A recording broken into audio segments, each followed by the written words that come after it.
Vamos, pero ¿por qué no escucho yo? Yo no estoy escuchando yo.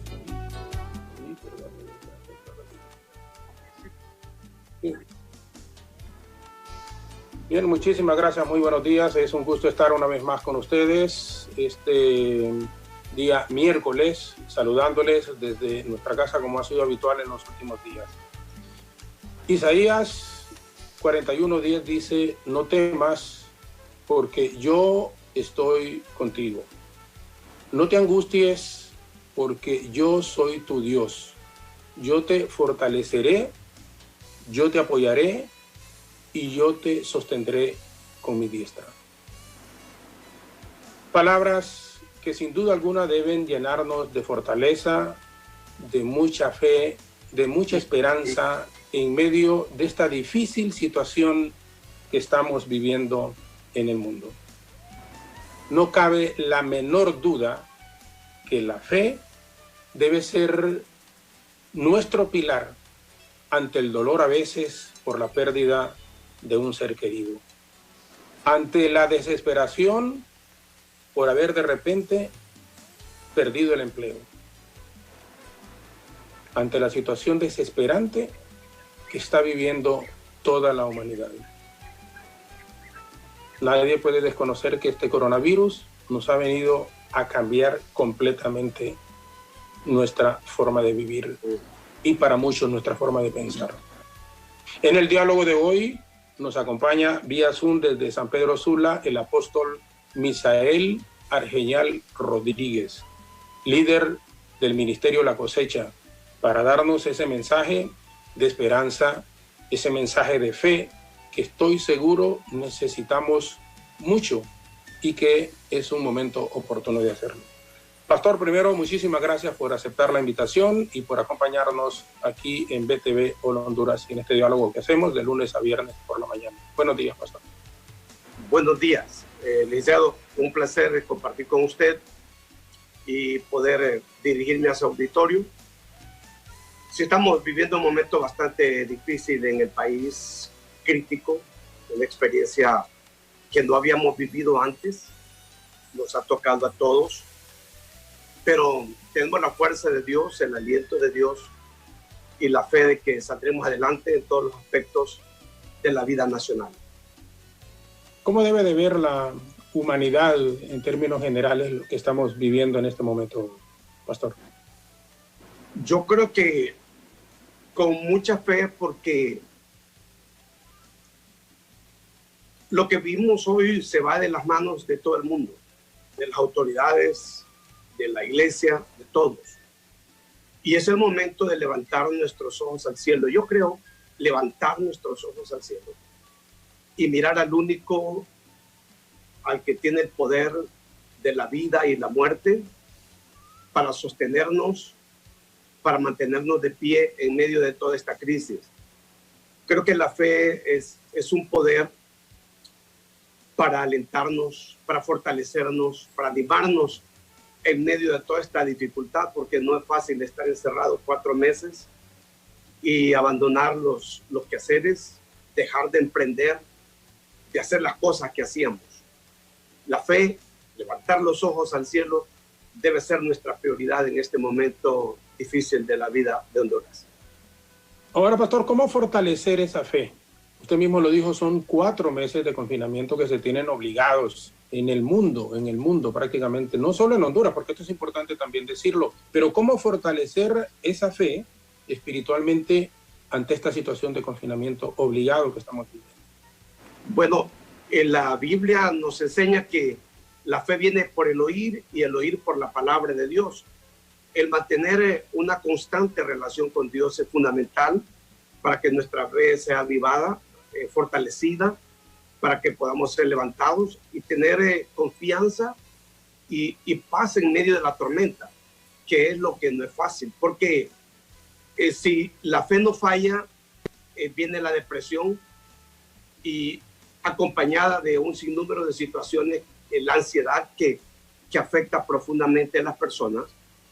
La relación con Dios viene a llenar ese vacío y a solucionar esos problemas de ansiedad y depresión que están afectando mucho al ser humano.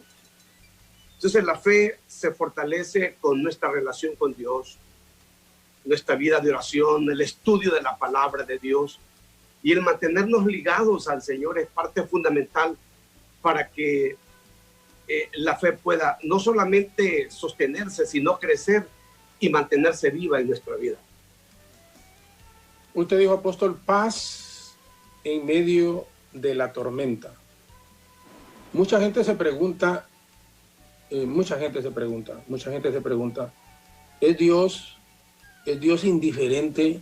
Y puede parecer por lo menos ilógica o tonta mi pregunta en este momento, pero yo lo he escuchado. ¿Es Dios indiferente a todo esto que estamos pasando, la humanidad, con esta pandemia que se vive, pastor? No, definitivamente no.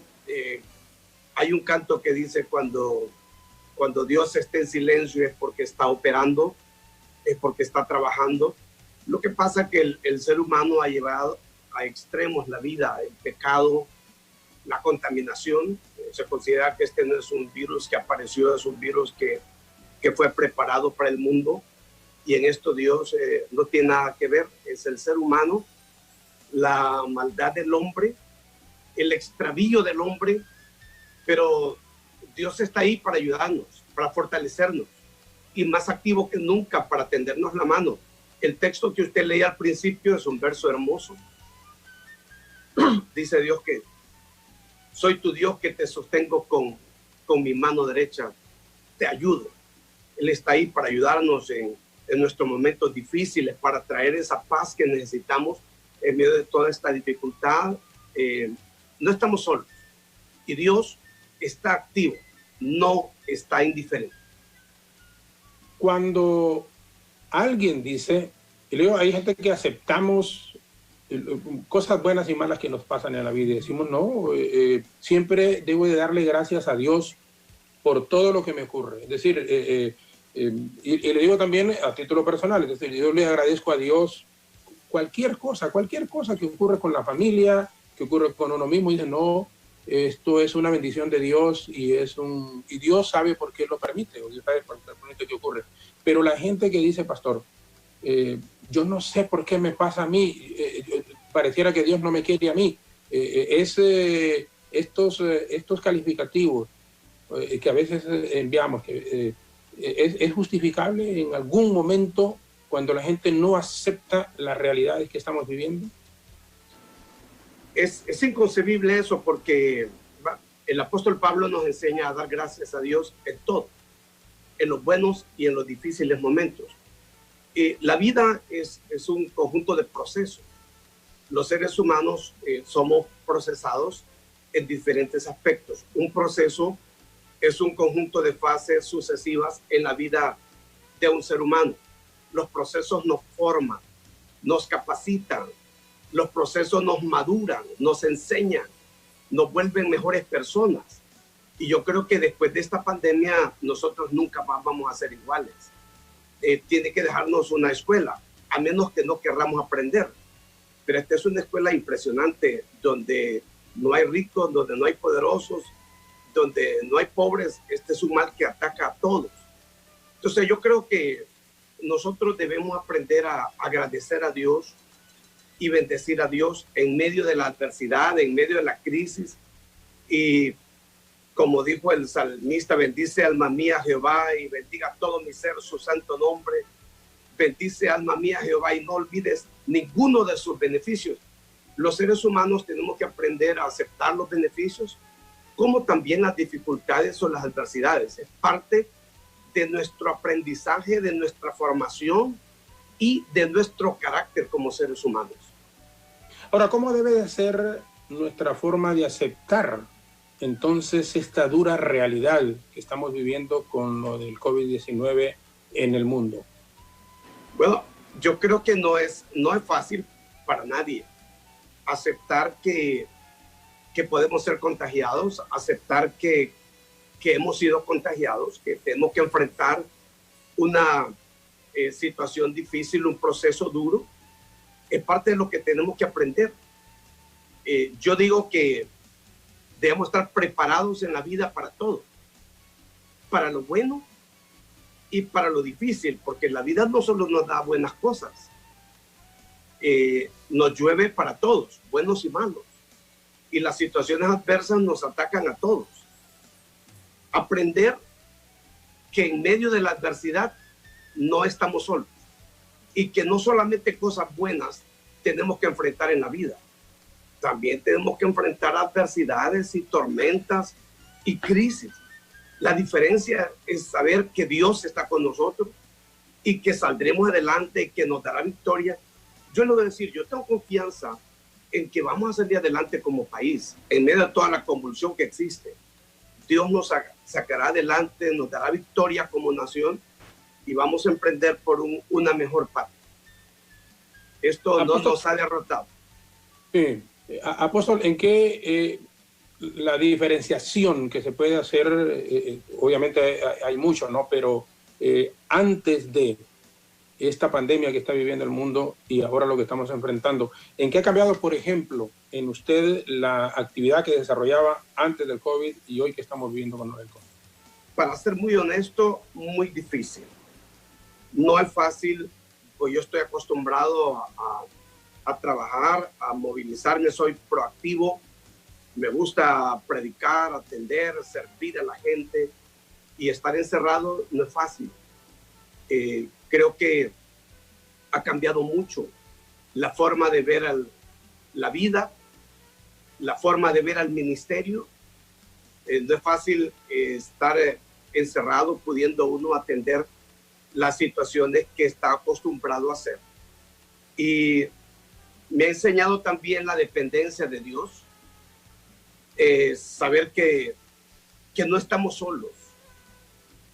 Yo creo que el aprendizaje para mi vida es grande, muy grande, no solamente para mí, sino para todos. Pero algo que es parte de la convicción de mi vida es que en momentos de mayor crisis y dificultad, Dios está con nosotros, que saldremos victoriosos de toda la adversidad que estamos viviendo. Líderes espirituales, como usted y algunos otros también, el no poder salir con la frecuencia y libertad que se hacía antes por lo que estamos enfrentando, dándole seguimiento a la consulta que le hacía al principio, ¿cómo es entonces su accionar y su mensaje con su feligresía en este instante? Nosotros tenemos toda una estructura con el ministerio. Por ejemplo, los ancianos que son mi equipo, estamos trabajando fuerte con la gente que está bajo su responsabilidad a través de Zoom o a través de las redes sociales, formándolos en reuniones importantes para ver cómo está el estado de ánimo de la gente, si hay gente enferma, si hay gente con necesidades.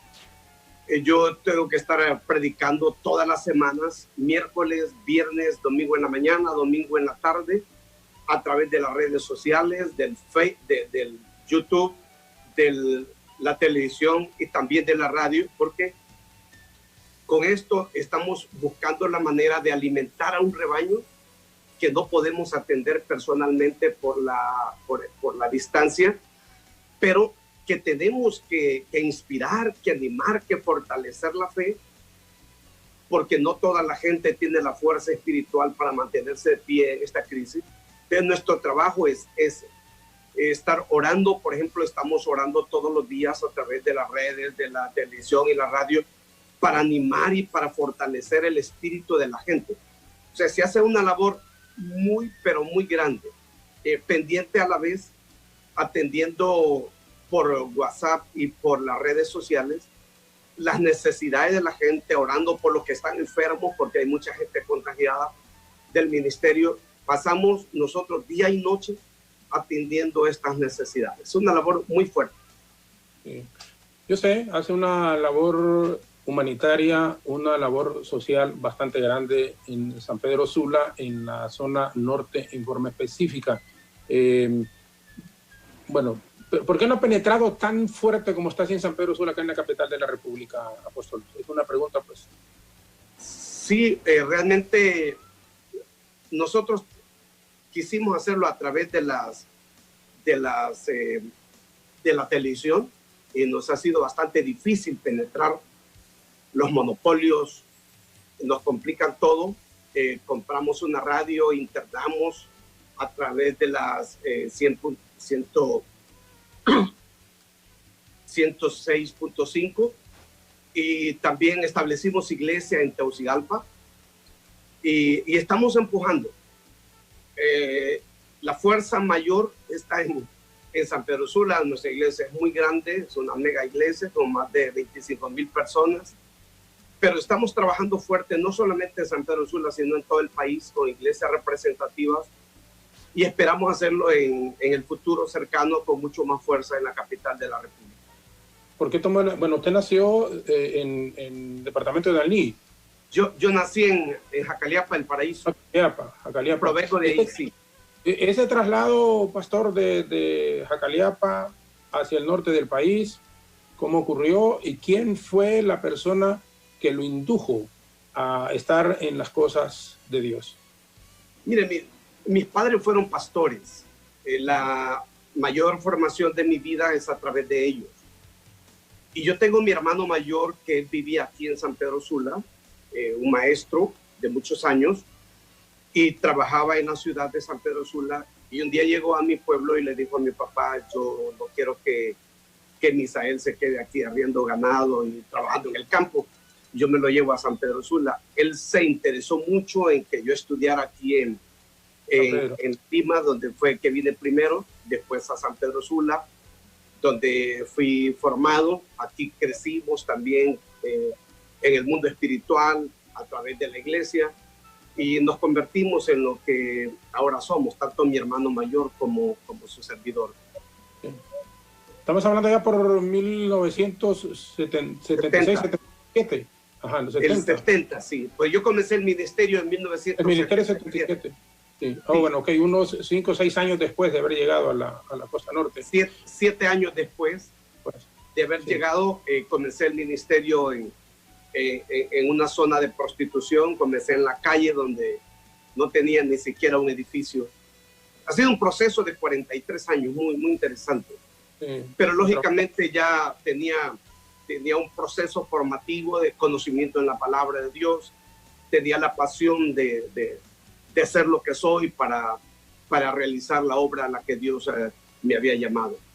Apóstol, en este momento, yo sé, usted atiende, ayuda a niños, tiene una universidad, tiene un colegio, tiene escuela.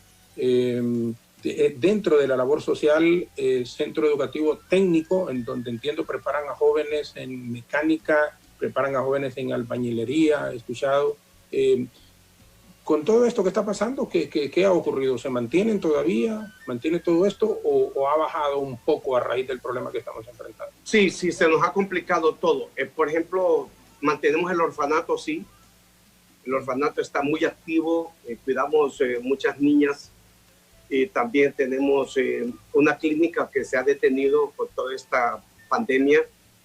La universidad sí está caminando vía online. Igual que la escuela y el colegio, estamos trabajando no con la misma fuerza, el ímpetu que venía desarrollándose, pero ahí vamos. La radio y la televisión están activos. No es nada fácil porque los clientes que teníamos en la radio y en la televisión nos dejaron por la falta de recursos.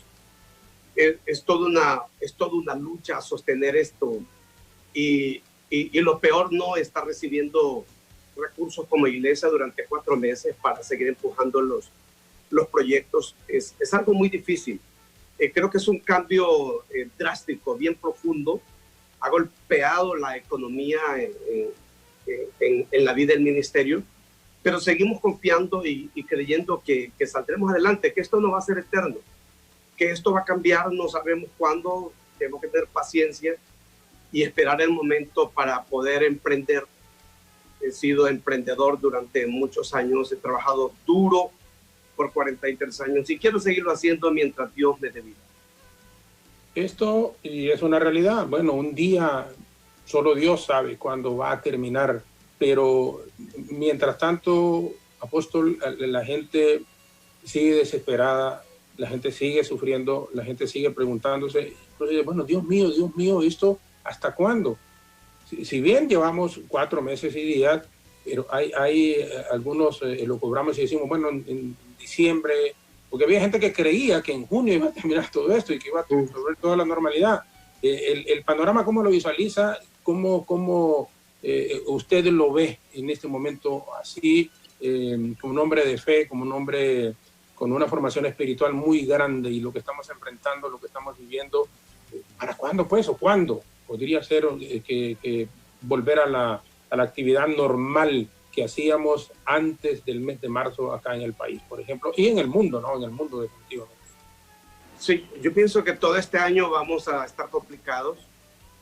Yo quisiera creer diferente, pero parte de los problemas que ha tenido el país, como otras naciones del mundo, como España, por ejemplo, es que el pueblo no ha creído en este coronavirus y no han sido responsables, han salido sin mascarilla, han transitado por las calles como que no pasa nada, y estamos viviendo un momento difícil. Entonces, toda esta informalidad de mucha gente ha sido la razón del por qué tantos contagios, y nos ha provocado, perdón, todo este gran problema. Ahora, imagine usted, 4 meses y seguimos luchando. Yo quisiera creer que fuera 2, 3 meses más, pero creo que nos vamos a llevar todo este año pasando esta dificultad, y yo lamento, hemos sufrido mucho, no crea, se siente uno impotente para poder ayudar a tanta necesidad, viendo tanto dolor, oír a la gente llorar, gente desesperada, porque nos pasa, gente pidiendo alimentos, pidiendo leche, y se siente uno frustrado ante la necesidad y no poder ayudar de la manera que uno quisiera ayudar. Vamos a confiar de que el próximo año nosotros podamos entrar ya a una vida normal. Unos países han sido más golpeados que otros con esto de la pandemia. Probablemente, y se lo hago a manera de pregunta, pudo haber sido o puede ser el manejo que le han dado al virus. Pero cuando escuchamos en un momento al presidente de Estados Unidos decir, no, esto es una gripe y que nadie use mascarillas, esto es así normal. El presidente de Brasil, Bolsonaro, manejarse en términos muy similares. Han sido los países más golpeados en el mundo. ¿Esto deja algún mensaje, pastor? Claro, la prudencia. Estamos ante una pandemia y no podemos nosotros ser indiferentes a usar la mascarilla, y si viene de arriba mucho más, el impacto va a complicar. Por ejemplo, yo escuché al presidente de México una vez en un diálogo que dice, no, sigan la vida normal, trabajen, luchen, esfuércense, y él sin mascarilla. Yo creo que estos mensajes han complicado mucho a sus países. Aparte también, licenciado, que la juventud, por ejemplo, en España, la juventud salió a las discotecas y salió a la vida normal y vino a infectar a sus padres, a los adultos, a los ancianos.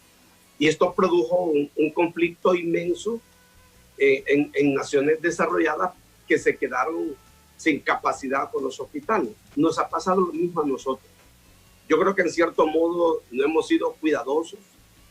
Yo he escuchado a uno de los médicos que siempre está aquí, alerta, anunciando, diciendo peligro, detengámonos, diciendo cuídense, no pueden salir a las calles como que si nada pasa. Y eso nos ha complicado la vida como nación. Yo creo que estamos en un repunte fuertísimo, y si nos cuidamos muchísimo nosotros y somos prudentes e inteligentes, vamos a poder salir más rápidamente de lo que creemos. Usted apuntaba Italia, España, el mismo México, en efecto lo recordamos ya en este instante, que son de los países, México y Brasil en Latinoamérica, más golpeados con casos y muertes de COVID. Y en Europa, Italia, España, entre otros, por supuesto, el mismo Estados Unidos. Pero esa irresponsabilidad que ha existido de los jóvenes en salir constantemente, el regresar a casa y traer el virus.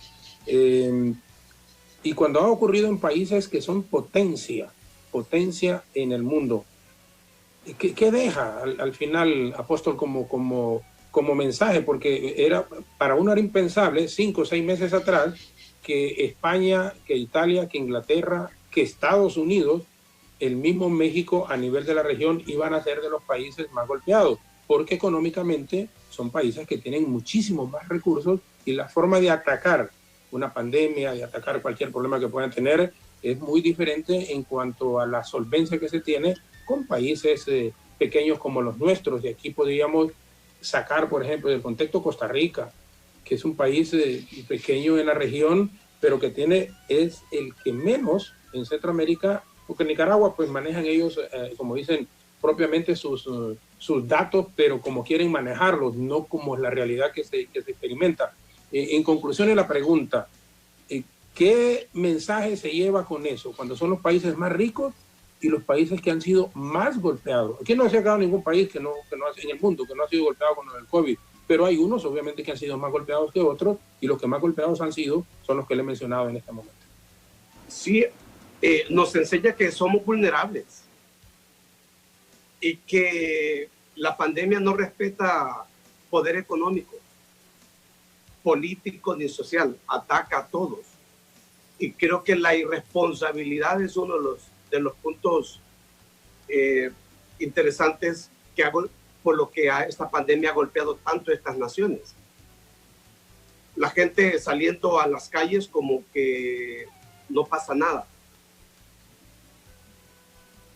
ufanándose de la capacidad económica, de los hospitales, de la capacidad que tienen, pero nos damos cuenta que somos vulnerables y que ante esta pandemia no hay ricos ni pobres, ni poderosos, ni grandes, ni pequeños.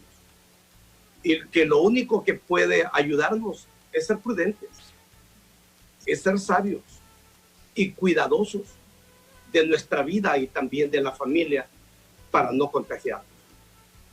Apóstol, ¿qué tan complicado, qué tan difícil puede ser para nuestro país propiamente el poder recuperar la estabilidad y recuperar la vida que estábamos llevando?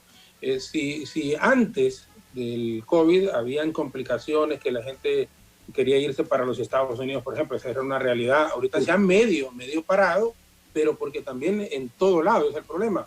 Pero aquí las caravanas eran todos los días de gente que se está viendo, gente que se gradúa en los colegios y en las universidades, y incluso con la excelencia académica uno le da tristeza, le da lástima que hay gente que cree que porque tiene un 95, 98% dice, no, yo ya voy a trabajar, miren mi currículum, miren, y se topa con una dura realidad que era y que continúa siendo que si no es amigo, pero amigo de verdad, o pariente súper cercano de un político influyente, no va a conseguir trabajo.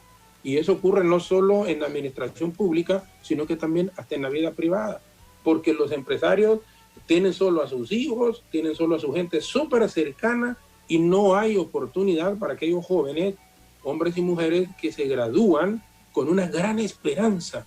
Si eso era complicado antes, ¿cuál es el panorama que nos espera una vez que primero Dios, en los próximos meses, salgamos de esto y nos enfrentemos a esa dura realidad? Bueno, yo quisiera ser optimista con todo esto, pero no es fácil. Es un panorama difícil. Estaba viendo una publicación de uno de los organismos internacionales que habrá 45 millones de más pobres en América Latina. Y eso dice muchísimo. Las condiciones económicas de Honduras no van a ser iguales, nunca. El gobierno complicado. Los jóvenes que salen de la universidad no tienen oportunidad de trabajar. Yo creo que nosotros hemos cometido un error enorme de abandonar el agro. Fíjense que Honduras en muchos años anteriores, pero muchos años en mi infancia, Honduras era uno de los países graneros de Centroamérica. Claro. Y Honduras abandonó el agro. Si el agro es la mayor riqueza que tiene este país. Tenemos ríos, tenemos tierras fértiles, es toda una riqueza. Y la gente vino de los pueblos, abandonó sus tierras y se vino y convulsionó las ciudades como San Pedro Sula, como Tegucigalpa. Yo creo que aquí la gente tiene que pensar diferente y comenzar a trabajar la tierra, que podría ser una de las salidas importantes, siempre y cuando el gobierno proporcione los insumos que no sean tan caros y que el país pueda levantarse en ese sentido. Porque si la gente solo espera aplanar calles buscando trabajo, se va a frustrar, se va a complicar la vida. Necesitamos nosotros pensar diferente y emprender. Fíjense que una de las cosas que yo estaba haciendo, que mi esposa está haciendo ahorita en la casa, en medio de esta pandemia, es cultivando, teniendo una huerta en la casa, cultivando tomates, chiles y diferentes hortalizas, que creo que en pequeño se hace en casa. ¿Cuánto más se puede emprender en la vida de toda la nación con las tierras riquísimas y fértiles que nosotros tenemos? Honduras tiene que ir en esa dirección. De lo contrario, vamos a tener muchas frustraciones como país.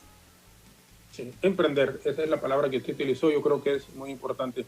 ¿Nos va a permitir, pastor, por favor, hacer una breve pausa? Queremos agradecer a Juan Reyes, nos está viendo, dice, en el estado de la Florida, no nos dice dónde exactamente, pero saludos cordiales. Yolanda Guzmán, bella reflexión para que podamos sacar todo lo bueno que llevamos dentro de nosotros.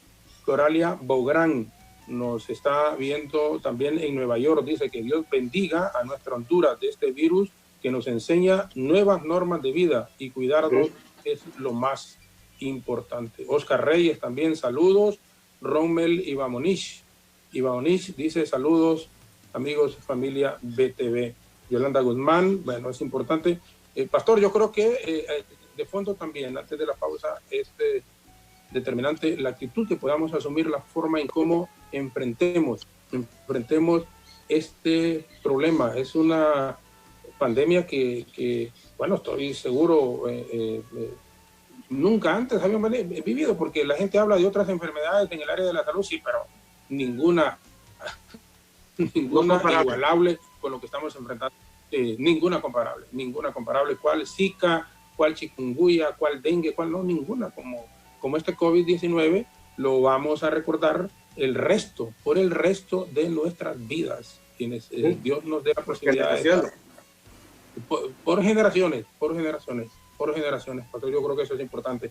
Vamos a hacer una breve pausa, regresaremos. Siempre el mensaje para toda la familia, mucha gente que está en sus casas en este momento, que es el 95-96%, para no exagerar, porque algunas salen a trabajar con las precauciones y las medidas de bioseguridad que ha decretado el gobierno central, y además por la necesidad, porque es bien difícil también aquí, pastor, decirle a la gente, mira, quédese en su casa, no salga. Sí, porque suena y es fácil decirlo, Sí, pero ¿y la gente que no tiene que comer? La gente que tiene sus hijos, usted lo apuntaba, y uno lo observa. Por eso yo ahorita, porque estoy confinado, pues, y ya tengo un mes y días, pero cuando he salido a la calle, todos estos meses anteriores, es increíble cómo la gente en los puntos de semáforo, en las calles, cuando uno se detiene, cómo anda pidiendo, y ahora sin ninguna pena. Pero ahí es donde dicen, se pide para no robar a veces, se pide para no delinquir, y se pide por la necesidad que hay en casa. ¿Cuánta gente esta mañana no ha desayunado y no tiene ni siquiera la esperanza de poder desayunar? Utilizando un lenguaje popular, y perdónenme, pero las tripas, como dicen, le chían. Sí. Porque no comen, no tienen, pastor, no tienen que comer, y esa es una realidad que estamos enfrentando en este momento. Entonces aquí también, lógicamente es otro tema, pero uno llama constantemente, pastor, a la solidaridad a los empresarios, a que no despidan a los trabajadores solo por despedirlos, a que esa gente que les ha ayudado a tener la riqueza que tienen, cuando les ha ayudado porque son trabajadores de sus empresas, entonces que se sacrifiquen también ellos un poquito. ¿Cómo le va a decir uno a la gente que trabaja aquí, en casa, mi esposa, por ejemplo, dicen, no, miren, como esto está complicado, ya no se les va a pagar, no puede ser, porque si uno tiene necesidad, tienen más ellos, pastor. Pero yo creo que hay algo que también tiene que cambiar en Honduras, que la riqueza de este país está en unas cuantas familias. Claro. Y esto es una injusticia, es una maldad. Mientras más del 64% pobre, más del 40% en miseria. Esto es muy delicado. Honduras tiene que cambiar. Y yo creo que Dios va a hacer cambios. Se han cometido errores profundos en este gobierno también. Honduras tiene que cambiar. Debemos tener un gran espíritu y un deseo de superar. El punto aquí, licenciado, es no llorar, es no tirarnos a la depresión, es levantar nuestro espíritu y creer que tenemos nosotros lo necesario para ponernos en pie y para sacar adelante la familia, como también la ciudad y la nación. Bien, vamos a la pausa. En este instante regresamos con el apóstol que nos está acompañando realmente esta mañana. Es muy importante sus reflexiones, sus comentarios, porque nosotros los valoramos muchísimo y estoy seguro que usted que nos está viendo, que nos está escuchando y que nos está siguiendo también a través de las redes sociales, está atento escuchando el mensaje del apóstol Misael Argeñal Rodríguez. Una pausa breve y regresamos con nuestro invitado de la mañana de hoy.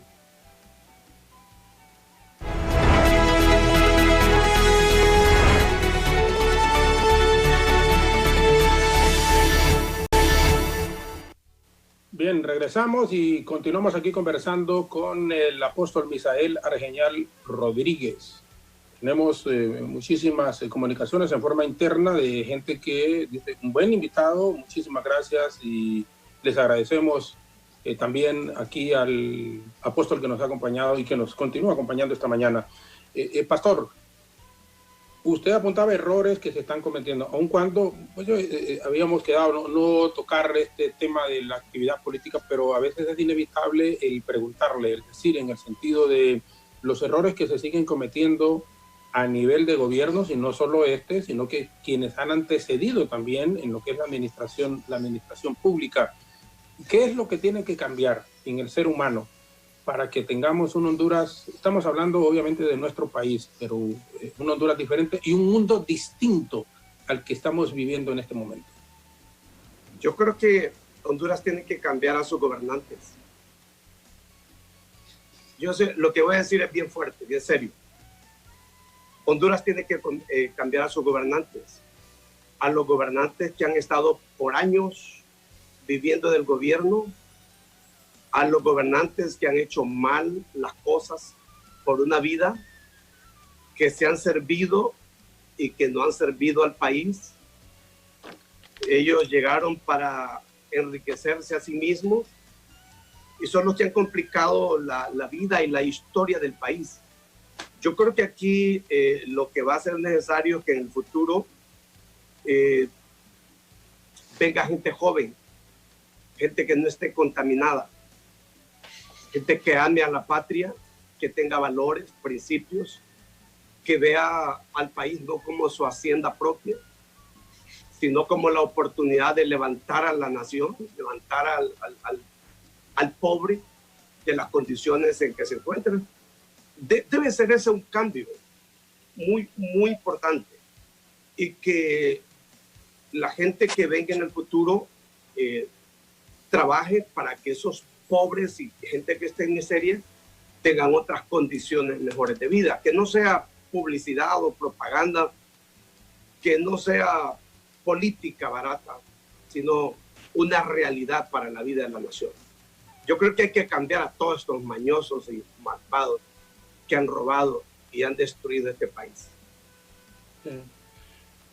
Hace un año yo le escuchaba a usted decir, incluso criticar fuertemente por algunas acciones que se habían emprendido en el Congreso, decirles incluso perversos, que eran unos desdichados. Cuando hablaba de los diputados, recuerdo perfectamente, aunque fue un calificativo que ellos consideraron bastante fuerte. ¿Qué le generó? Primero, la pregunta es esa a usted. Me imagino las llamadas de gente, bueno, pastor, ¿qué es lo que les pasa? Apóstol, ¿qué les pasa? Y de repente de haber dicho eso, pastor. Es que mire, yo estaba viendo las peleas en el hemiciclo del Congreso. ¿Y qué siente? Yo soy pastor, pero también soy un ciudadano. ¿Qué siente uno cuando ve todas esas cosas que suceden en ese nivel, una indignación, una frustración, porque los diputados deben ser un modelo para la patria. Hacer leyes que contribuyan a la nación, no a sí mismos. Y leyes que vayan en contra de la corrupción y del mal y que contribuyan al bien de la nación. Todo eso me inspiró para hablar con autoridades esa vez. Y yo creo que pegó fuerte. Sí. Pegó fuerte porque no siguieron las batallas en el Congreso. Y de alguna forma, un hombre de Dios debe tener la autoridad y el valor para hacerlo. Y lo seguiré haciendo si Dios me da vida. Porque este país hay que enderezarlo, hay que decirle al malo, malo. Creo que si callamos, nos volvemos cómplices de la maldad de los gobernantes. ¿Deben los pastores, los curas, participar, a optar a cargos de elección popular? Le hago la pregunta, pastor, por pues, gente que está con Dios permanentemente, gente que está involucrado en actividades filantrópicas, podrían tener un mayor sentido de responsabilidad, número uno, y de temor a Dios siempre en hacer acciones irregulares como las que con mucha frecuencia se ven en los gobiernos.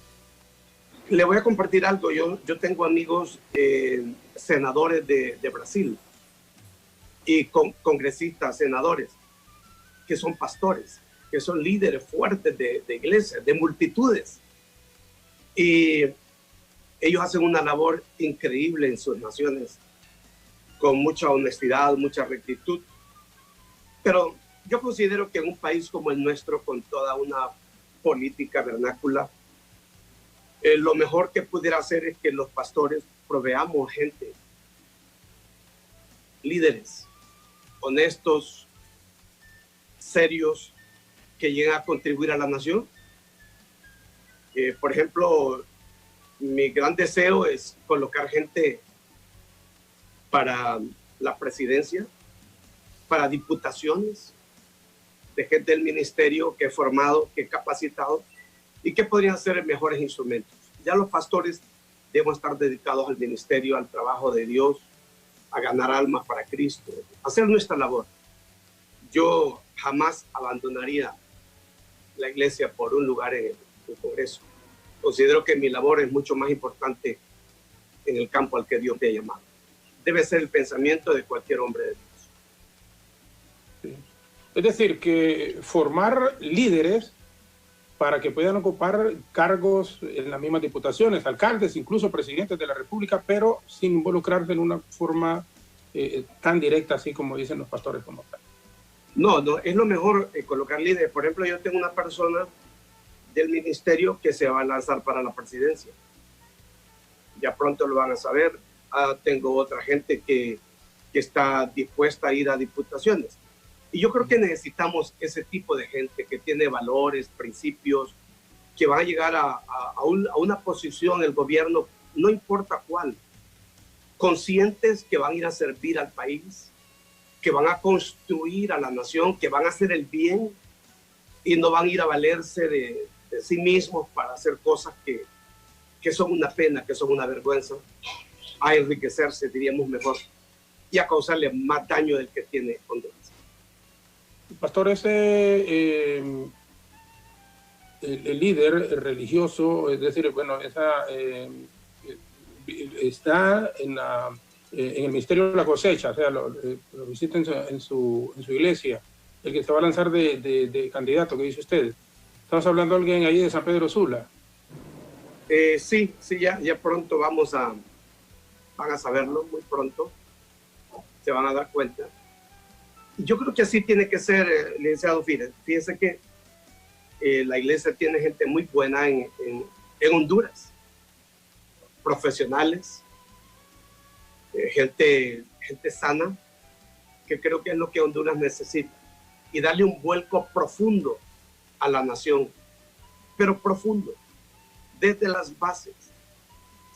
Si no, vamos a seguir arrastrando estos males toda una vida, la corrupción, la iniquidad, persiguiendo a este que se robó al otro que defalcó por aquí. Esas cosas no pueden ser que sigan pasando en un país como el nuestro. Ya hemos sufrido mucho los hondureños, nos han robado, nos han saqueado, y no es posible que Honduras siga en la misma situación.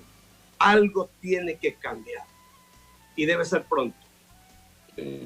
Apóstol, habíamos quedado con nuestro productor general informativo, con el licenciado Oscar Jananía, no entrar, como dicen, honestamente en tema político, pero usted ha dado, como dicen, y siempre, yo creo que es bien difícil el contenerse, porque yo estuve leyendo, escuchando declaraciones permanentes suyas, y aparte de agradarme la forma en cómo hace el enfoque a los temas, pero quería respetar eso, de no entrar en un tema que... Sí, yo lo sé.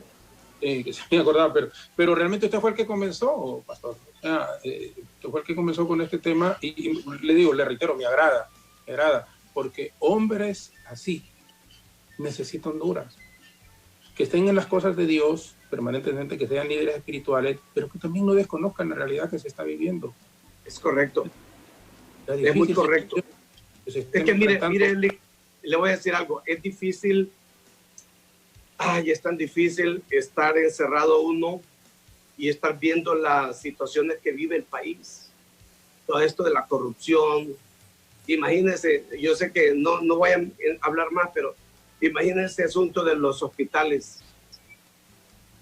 ¿Saben lo que se siente ser un hondureño y estar callado con todas estas cosas? Es bien difícil, es bien duro. Para mí es inconcebible que una nación pobre como Honduras estemos viviendo las cosas que estemos viviendo. Con ese dinero, 48 millones, hubiéramos comprado 4 hospitales, 5 hospitales en Honduras. Facilito. Y hubiéramos salido adelante. El pueblo se está muriendo, la gente está muriendo. Entonces, estar callado es muy, muy complicado. Hay una voz profética adentro que hierve, que uno quisiera hablar y decir cosas. A veces la prudencia lo hace callar, pero es bien difícil. Y yo soy de los que creo que por eso que Honduras necesita una revolución profunda, desde arriba hasta abajo. Y tiene que entrar gente inteligente, gente capaz, pero gente honesta, gente que quiera contribuir al bien de la nación. Yo creo que tenemos esa gente. Sí, y bueno, hablamos de 40 millones de dólares. 48. 48 millones de dólares que en el cambio, así como está, estamos hablando de 1.200 millones de lempiras. Por eso usted decía, ¿cuántos hospitales, y no móviles, sino que hospitales en tierra firme, pudieron haberse construido con este dinero? Ayer lo comentábamos y criticábamos fuertemente, y por eso pedimos, ahora hay algunas instituciones ya del Estado que están aceptando. Sí, pero aquí debe de, cuando le digo aceptando, es la culpabilidad de una persona, porque honestamente en la ruta que vamos va camino al peso de la ley el abogado Marco Bográn, pero también aquí estas cosas no las hizo él solo. O sea, sería absurdo pensar que se van a pagar 48 millones de dólares y que una persona va a tomar la decisión. Ahora los miembros de la Junta Directiva están diciendo, no, nosotros no aprobamos nada de eso. ¿Y por qué no lo dijeron en su momento? Porque vienen... Fácil lavarse las manos. Pero imagínense la incoherencias en las facturas. Las incoherencias en las facturas. Entonces son cosas inconcebibles que no. Mire, yo le voy a decir algo. Gracias a Dios que Honduras es un país noble. Sí. Hubiera sido Nicaragua esto y hubiera sido una revolución. Que ese es un gran peligro. Son los extremos a los que Honduras no debe llegar. Y las autoridades tienen que salir a la palestra y decir, mire, esto y esto está pasando, nos equivocamos, esto hemos hecho mal, pero ese silencio mata.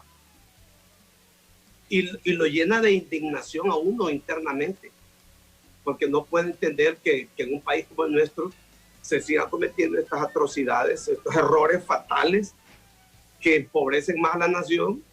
Y con todo esto, imagínense la gente muriéndose, los hospitales están saturados. Está viendo yo lo de Choluteca el otro día, gente en colchonetas tiradas ahí, y hasta perros a la orilla.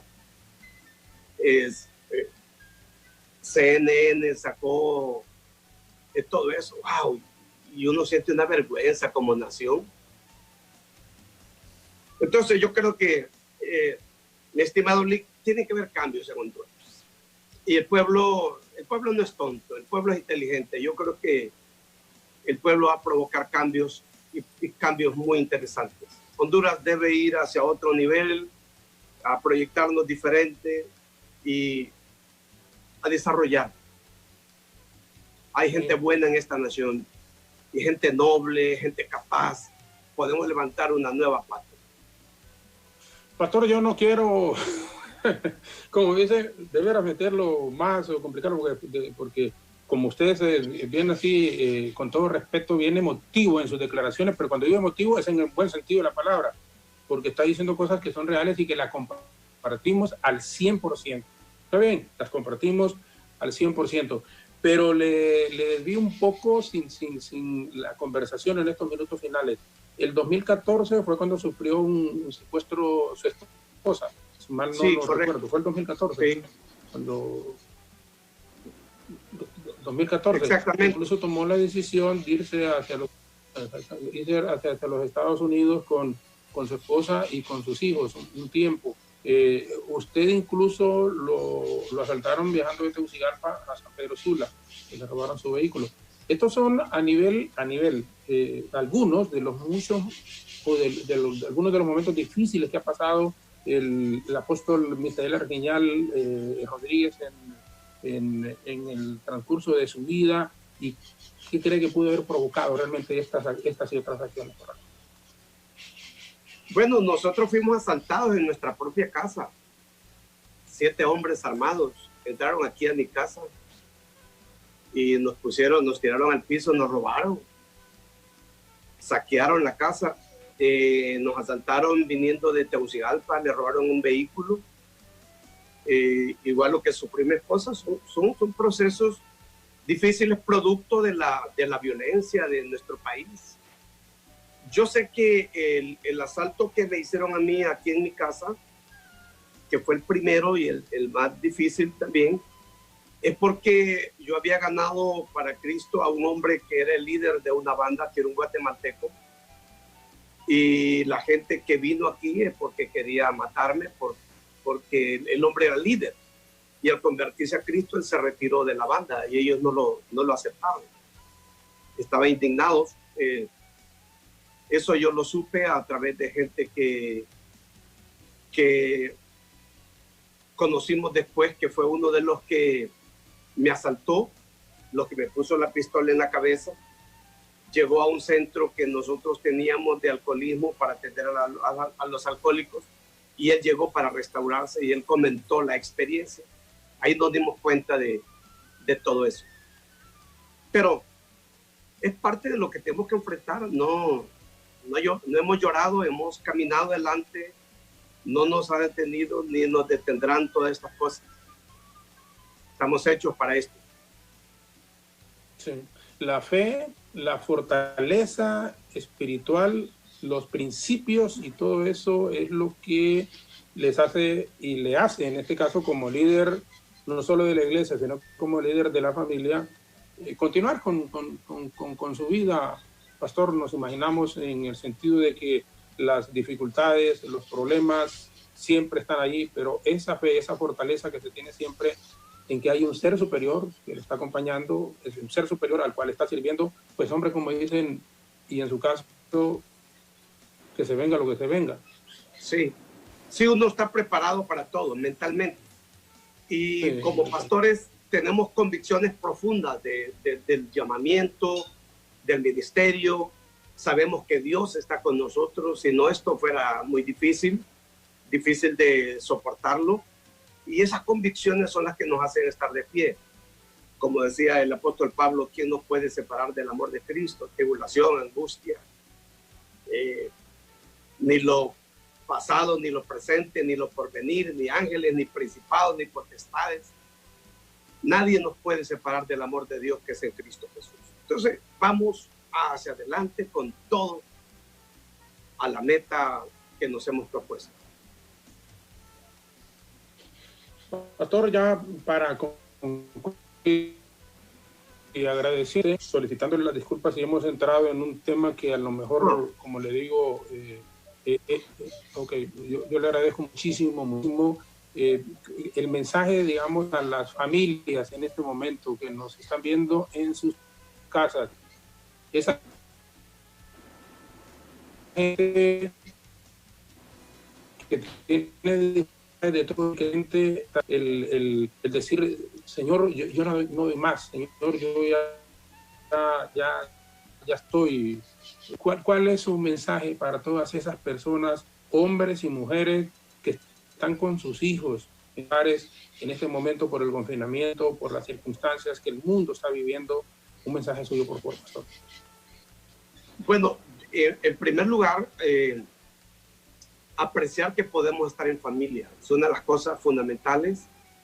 Fortalecer los lazos familiares, el tener un compromiso con la familia y tener la relación con Dios, que es fundamental en este momento clave de la vida. No podemos sacar a Dios, sino integrarlo, que Dios sea lo primero y lo más importante. Cuando lo tenemos a Él, podemos emprender la vida con entusiasmo, con convicciones, con una fortaleza interior muy grande, pero también con esa fe maravillosa que nos ayuda a estar de pie para vencer la ansiedad, para vencer la depresión, las opresiones que afectan la vida del ser humano.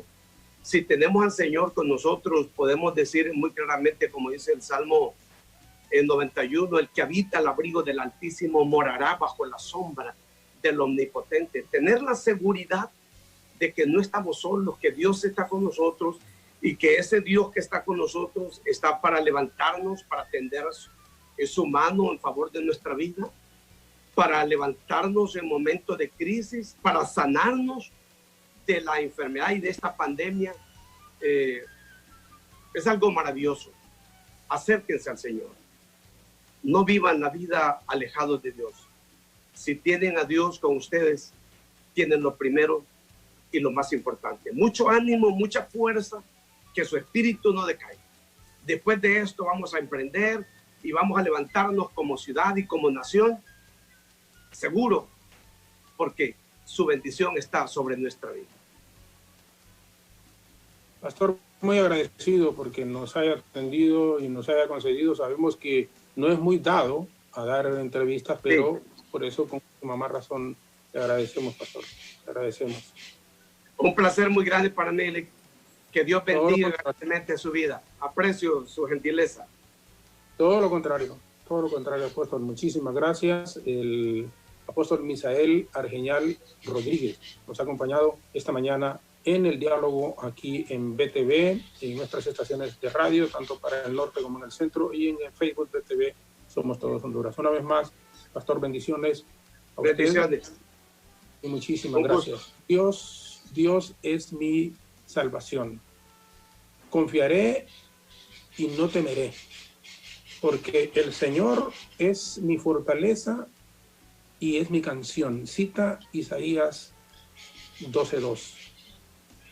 Cada ser humano debe entender que ante lo que estamos viviendo en el mundo, nuestro Padre Celestial nos está haciendo un solo llamado, volver a nuestro amor de principio. Desde este medio de comunicación, le invitamos a usted que nos está viendo en este momento a que pueda unirse en familia y todos los días, doblar rodillas pidiendo guía a nuestro Padre Celestial. Ha sido un enorme placer, un gran honor contar esta mañana con el apóstol Misael Argeñal Rodríguez. Gracias a la gente que se ha comunicado y que nos ha enviado sus mensajes. Por supuesto, siempre, si no los leemos en público, también los aportamos aquí en privado. Mañana tendremos al doctor Omar Videa en el diálogo de fondo, y el próximo viernes desde la Isla del Encanto, desde Puerto Rico, al caballero de la salsa Gilberto Santa Rosa. Muchas gracias una vez más. Una breve pausa. Nuestros compañeros continúan desde el estudio, tanto Evelyn, Alejandra y Efer con Hola. A todos y a todas, muchísimas gracias, muy buenos días, y vamos con una breve pausa en este momento al estudio con nuestros queridos compañeros.